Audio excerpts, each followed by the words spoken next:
Welcome back again sa ating YouTube channel mga Kadaberkads, and for today's video, ang pag-uusapan natin ay tungkol sa mga importanteng ganap sa loob at sa labas ng Eat Bulaga and syempre patungkol kay Raisa May at kay Bimbi. First topic, pag-usapan natin mga Kadaberkads ang tungkol nga po dito sa kinaloka ng ilang Daberkads natin sa live ng Eat Bulaga kanina, kung saan ay magkaparehas nga daw po ng kasuotan si Bimbi at si Karen. So marami na naman pong fans ang nagselos dito at talaga naman pong pinag-usapan online. So hindi naman po nila ito sinasadya kung magkaparehas po sila ng kasuotan, kulay ng kasuotan kanina.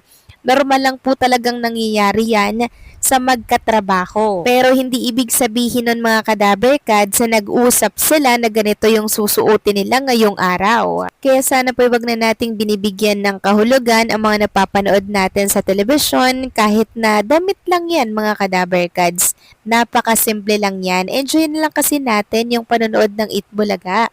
Every time po na present si Bimbi and si Raisa May. At eto nga po ang katotohanan sa likod ng camera mga Kadaberkads na hindi po natin nakikita. So during Age is Right mga Kadaberkads, nakita po natin yung isang ganap doon na hindi po nakita sa telebisyon. So pilit pong hinahawakan ni Bimbi yung braso po ni Raisa May.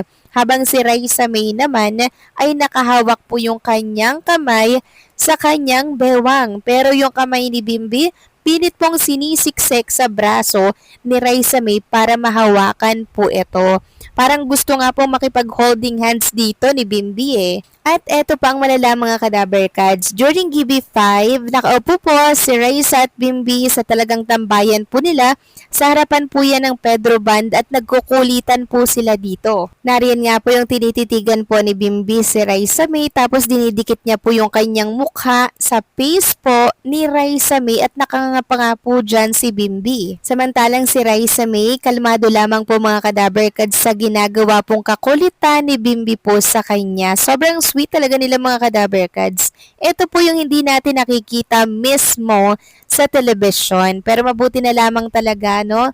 At meron pong mga Daberkads natin na nakakapag-share ng mga kaganapan doon. At alam nyo kanina, nakipagkulitan pa po si Bossing Vic Soto kay Raisa May at kay Bimbi habang sinasayaw nga po yung song ng GB5. Sobrang aliw na aliw din si Bossing Vic Soto sa tambalang Maybe kaya nakikipagkulitan na po siya dito. At eto pa mga Kadaberkads, during Age is Right, may akbayan din pong nangyari na hindi rin natin ito nakita mga Kadaberkads. Ayan po umakbay si Bimbi kay Raisa May. Sobrang dami pala talagang mga ganap off-cam na hindi po nakikita sa telebisyon. So yun po yung hindi pinapakita ng cameraman mga Kadaberkads. Pero mabuti na lamang po talaga at merong mga netizens nakakakuha po ng mga sweet moment nila off-cam. Kaya sana mga Kadaberkads sa simpleng paayudang ito ngayong gabi, wag na pong magtampo yung ilang mga maybe fans na talaga namang nagtampo ng husto kanina dahil lamang po sa couple shirt na yan. Samantalang next topic naman, pag-usapan naman natin ang tungkol dito sa ganap kay Raisa May Dizon since pre-recorded nga po ang Eat Bulaga ngayong araw po ng Lunes mga Kadaberkads. Ito po yung isa sa pinagkaabalahan po ng husto ni Raisa May.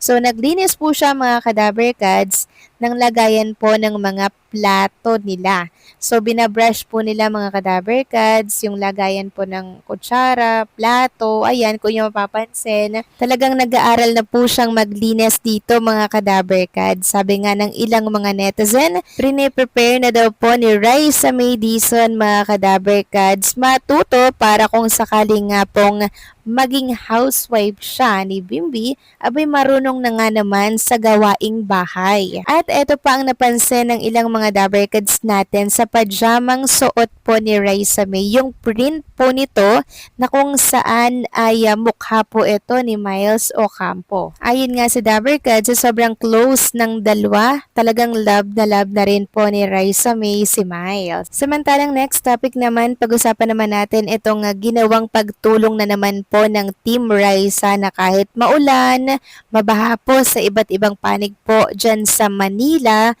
talagang hindi po siya nagpapigil. Namigay pa rin po siya mga kadaberkads ng bigas and syempre itlog mga kadaberkads. And nakita nga natin doon na tinutulungan din po pala siya ng kanyang asawa mga kadaberkads. Kasama rin po pala siya and talagang tinutulungan niya po itong si Mami Risa. Nakita nga natin yung mga binigyan at nabahagian po ng bigas at itlog. Ilang mga padjak driver po talaga. Nakita natin yung reaction nila. Sobrang saya nila mga kadaberkads. Yung iba nga po hindi makapaniwala dahil akala po nila may bayad po yung binibigay ng Team Raisa pero libre lang po yun. So instead po na nagpapahinga ang Team Raisa kasama po ang kanyang pamilya talaga naman pong mas ginugol niya na lamang po yung kanyang oras sa pamahagi po ng blessings. Tunay nga pong nakakahanga po ang Team Raisa at sana po magsilbi silang inspirasyon ng ibang mga vlogger din mga kadaberkads, 'di ba?